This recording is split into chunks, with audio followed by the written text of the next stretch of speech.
semua, mari kita bahas dan simak mengenai promosi kesehatan. Apa sih itu promosi kesehatan? Menurut Lawrence Grange 1984, promosi kesehatan adalah segala bentuk kombinasi pendidikan kesehatan dan intervensi yang terkait dengan ekonomi, politik, dan organisasi yang dirancang untuk memudahkan perubahan perilaku dan lingkungan yang kondusif bagi kesehatan.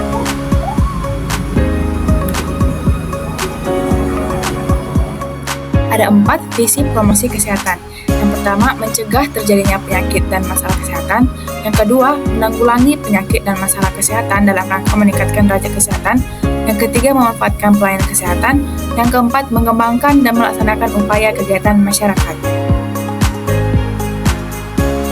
Adapun misi promosi kesehatan, 1. Memperdayakan individu, keluarga, dan kelompok masyarakat, baik melalui pendekatan personal, keluarga, organisasi, dan gerakan masyarakat. Yang kedua, membina suasana atau lingkungan yang kondusif bagi terciptanya perilaku hidup bersih dan sehat di masyarakat, mengadvokasi para pengambil keputusan dan penentu kebijakan serta pihak lain yang berkepentingan dalam rangka mendorong diberlakukannya kebijakan dan peraturan undang-undang yang berwawasan kesehatan, mengintegrasikan promosi kesehatan, khususnya pemberdayaan masyarakat dalam program kesehatan, meningkatkan kemitraan yang sinergis antara pemerintah pusat dan daerah serta antara pemerintah dengan masyarakat, termasuk lembaga swadata masyarakat atau LSM. Yang terakhir, meningkatkan intervensi dalam bidang promosi kesehatan pada khususnya dan dalam bidang kesehatan pada umumnya. Lalu kita bahas mengenai ruang lingkup promosi kesehatan. Ada promosi kesehatan pada aspek promotif, yaitu sasaran promosi kesehatan pada aspek promotif ialah kelompok orang-orang sehat. Selama ini, kelompok orang sehat kurang memperoleh perhatian dalam upaya kesehatan masyarakat. Padahal kelompok orang sehat di suatu komunitas sekitar 80-85% dari populasi. Apabila jumlah ini tidak dibina kesehatannya, maka jumlah ini akan meningkat. Oleh sebab itu, pendidikan kesehatan pada kelompok ini perlu ditingkatkan atau dibina agar tetap sehat atau lebih meningkat lagi. Derajat kesehatan adalah dinamis. Oleh sebab itu, meskipun seseorang sudah dalam kondisi sehat, tetap perlu ditingkatkan dan dibina kesehatannya. Promosi kesehatan pada aspek preventif dan kuratif. Yaitu pertama, pencegahan tingkat pertama atau primary prevention. Sasaran promosi kesehatan pada aspek ini adalah kelompok masyarakat yang berisiko tinggi atau high risk. Misalnya kelompok ibu hamil dan menyusui, para perokok, obesitas atau orang-orang yang kegemukan, para pekerja seks atau wanita dan pria, dan sebagainya. Tujuan upaya promosi kesehatan pada kelompok ini adalah agar mereka tidak jatuh sakit atau terkena penyakit. Yang kedua, pencegahan tingkat kedua atau secondary prevention. Sasaran promosi kesehatan pada aspek ini yaitu para penderita penyakit kronis, misalnya asma, diabetes mellitus, tuberkulosis, rematik, tekanan darah tinggi, dan sebagainya. Tujuan upaya promosi kesehatan pada kelompok ini adalah agar penderita mampu mencegah penyakitnya menjadi lebih parah. Yang terakhir dari pencegahannya itu pencegahan tingkat 3 atau tertiary prevention. Sasaran promosi kesehatan pada aspeknya itu yaitu kelompok pasien yang baru sembuh atau recovery dari suatu penyakit. Tujuannya agar mereka segera pulih kembali kesehatannya. Mari kita bahas ruang lingkup promosi kesehatan berdasarkan tatanan pelaksanaan. Ada promosi kesehatan pada tatanan keluarga atau rumah tangga. Keluarga atau rumah tangga yaitu masyarakat terkecil. Oleh sebab itu, untuk mencapai perilaku masyarakat yang sehat harus dimulai dari masing-masing keluarga. Di dalam keluarga lah mulai terbentuk perilaku masyarakat. Orang tua atau ayah dan ibu merupakan sasaran utama dalam promosi kesehatan pada tatanan ini, karena orang tua, terutama ibu, merupakan peletak dasar perilaku dan terutama perilaku kesehatan bagi anak-anak mereka. Lalu kita bahas promosi kesehatan pada tatanan sekolah. Sekolah merupakan perpanjangan tangan pendidikan kesehatan bagi keluarga. Sekolah, terutama guru pada umumnya lebih dipatuhi oleh murid-muridnya. Oleh sebab itu, lingkungan sekolah, baik lingkungan fisik maupun lingkungan sosial yang sehat, akan sangat berpengaruh terhadap perilaku sehat anak-anak atau murid. Kunci pendidikan kesehatan di sekolah adalah guru.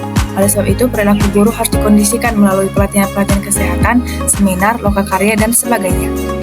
Promosi kesehatan di tempat kerja. Tempat kerja merupakan tempat orang dewasa memperoleh nafkah untuk keluarga. Tempat kerja yang sehat, fisik dan non-fisik, akan mendukung kesehatan pekerja atau karyawannya, dan akhirnya akan menghasilkan produktivitas yang optimal. Sebaliknya, lingkungan kerja yang tidak sehat serta rawan kecelakaan kerja akan menurunkan derajat kesehatan pekerjaannya dan akhirnya kurang produktif. Oleh sebab itu, pemimpin atau manajer dari institusi tempat kerja termasuk perkantoran merupakan sasaran promosi kesehatan, sehingga mereka peduli terhadap kesehatan para pekerjanya dan mengembangkan audit pendidikan kesehatan di tempat kerja. Promosi kesehatan di tempat-tempat umum. Di sini mencakup pasar, terminal bus, bandar udara, tempat pembelajaran, tempat olahraga, taman kota, dan sebagainya. Tempat umum yang sehat bukan saja terjaga kebersihannya, tetapi juga harus dilengkapi dengan fasilitas kebersihan dan sanitasi, terutama WC umum dan sarana air bersih, serta tempat sampah. Para pengelola tempat umum merupakan sarana promosi kesehatan agar mereka melengkapi tempat-tempat umum dengan fasilitas yang dimaksud, di samping merupakan imbauan-imbauan kebersihan dan kesehatan. Mari kita bahas penggunaan media pada promosi kesehatan. Ada 6 tujuan media promosi kesehatan. Yang pertama, mempermudah penyampaian informasi. Yang kedua, menghindari kesalahan persepsi. Yang ketiga, memperjelas informasi. Yang keempat, mempermudah pengertian. Yang kelima, memperlancar komunikasi.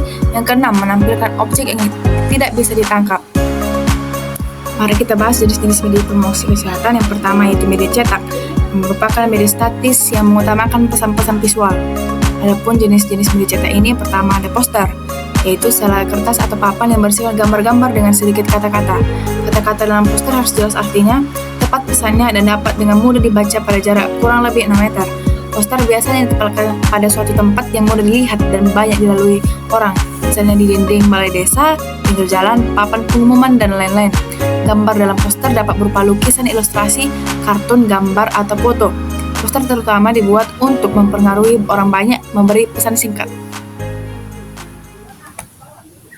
Ini adalah gambar dari contoh poster promosi kesehatan.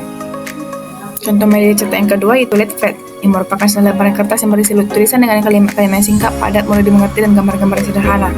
Ada beberapa yang disajikan secara berlipat. Leaflet digunakan untuk memberikan keterangan singkat tentang suatu masalah, misalnya deskripsi penggunaan air di tingkat rumah tangga, deskripsi tentang diare dan pencegahannya, dan lain-lain. Leaflet dapat diberikan atau disebarkan pada saat pertemuan-pertemuan dilakukan seperti pertemuan FGD, pertemuan posyandu, kunjungan rumah, dan lain-lain. Leaflet dapat dibuat sendiri dengan perbanyakan sederhana seperti di fotokopi. Ini merupakan salah satu contoh leaflet promosi kesehatan. Contoh media yang ketiga yaitu spanduk, merupakan media promosi yang berupa kain atau bahan lain yang dicetak dengan pesan gambar atau informasi. Spanduk sering digunakan untuk mengiklankan produk, acara, kampanye, atau layanan tertentu. Ini merupakan salah satu contoh spanduk untuk promosi kesehatan. Adapun penggunaan media yang kedua yaitu media elektronika, yaitu suatu media bergerak dan dinamis. Dapat dilihat dan dengar dalam penyampaian pesannya melalui alat bantu elektronika. Contoh medianya yaitu TV, radio, film, video film, kaset, CD, VCD. Lalu media yang ketiga yaitu media luar ruang, yaitu media yang menyampaikan pesannya di luar ruang secara umum melalui media cetak dan elektronika secara statis. Contoh medianya antara lain papan reklame, spanduk, pameran, banner, TV layar lebar. Sekian untuk kali ini, mari kita bahas di video selanjutnya. Terima kasih. Nah, untuk kali ini pembahasan yang kita akan bahas yaitu pemberdayaan masyarakat. Pemberdayaan masyarakat merupakan tindakan yang mulia, sebab program ini tidak hanya membantu masyarakat untuk memperbaiki kehidupan negara sendiri, tetapi juga berpengaruh dalam pembangunan nasional. Pemberdayaan masyarakat sebagai proses mengembangkan, memandirikan, menswadayakan, memperkuat posisi tawar-menawar masyarakat lapisan bawah terhadap kekuatan-kekuatan penekanan di segala bidang dan sektor kehidupan. Adapun tujuan pemberdayaan masyarakat, yang pertama, melahirkan individu-individu yang mandiri dalam masyarakat. Yang kedua, menciptakan masyarakat yang memiliki kesadaran tinggi akan potensi diri dan lingkungan sekitar dengan baik.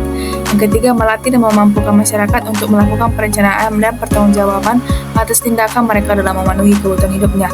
Yang keempat, menambah kemampuan berpikir dan bernegosiasi atau mencari solusi. Dan yang terakhir, menciptakan lingkungan dengan etos kerja yang baik sehingga mampu menciptakan kondisi kerja yang sehat dan saling menguntungkan. Ada 5 prinsip pemberdayaan masyarakat, yaitu kerjasama dan partisipasi, demokratis, minat dan kebutuhan, keragaman budaya, belajar sambil bekerja. Strategi pemberdayaan masyarakat adalah keseluruhan upaya untuk mendorong dalam memotivasi serta membangkitkan kesadaran masyarakat tentang adanya potensi yang dimilikinya, serta sebagai upaya yang terus-menerus dalam pengembangannya. Jenis upaya pemberdayaan masyarakat. Pemberdayaan masyarakat terus diupayakan melalui pengembangan UPKM. UKBM adalah upaya kesehatan yang direncanakan, dibentuk, dikelola dari, oleh, dan untuk masyarakat dalam mengatasi permasalahan kesehatan di daerahnya. UBKM dapat berupa 1. Posyandu, 2. Pondok bersalin desa, 3. Sarana penanggulangan kedaruratan kesehatan seperti rumah tunggu atau transit bagi ibu yang hendak bersalin, 4. Sarana penanggulangan penyakit dan wabah seperti pos malaria desa atau pos maldes, pos TB desa, kadar surveillance desa, dan lain-lain. 5. Warung obat desa dan atau tanaman obat keluarga atau toga. 6. Sarana penyihatan lingkungan seperti kelompok pemakai air atau POPMAIR, koperasi jamban, dan lain-lain. Adapun indikator kebersihan dalam pemenuhan masyarakat yaitu kebebasan mobilitas, kemampuan membeli komoditas kecil, terlibat dalam membuat keputusan-keputusan rumah, kemampuan membeli komoditas besar, kebebasan relatif dari dominasi, kesadaran hukum, keterlibatan dalam kampanye dan protes-protes, jaminan ekonomi dan kontribusi terhadap keluarga. Indikator pemberdayaan masyarakat menurut Sukanto 1987 dalam menjalankan tahapan pemberdayaan masyarakat ada 7 langkah yang bisa dilakukan, yaitu persiapan, pengkajian, perencanaan alternatif program, performalisasi rencana aksi, implementasi program, evaluasi, terminalisasi. Baik, sekian untuk pembahasan kali ini. Terima kasih.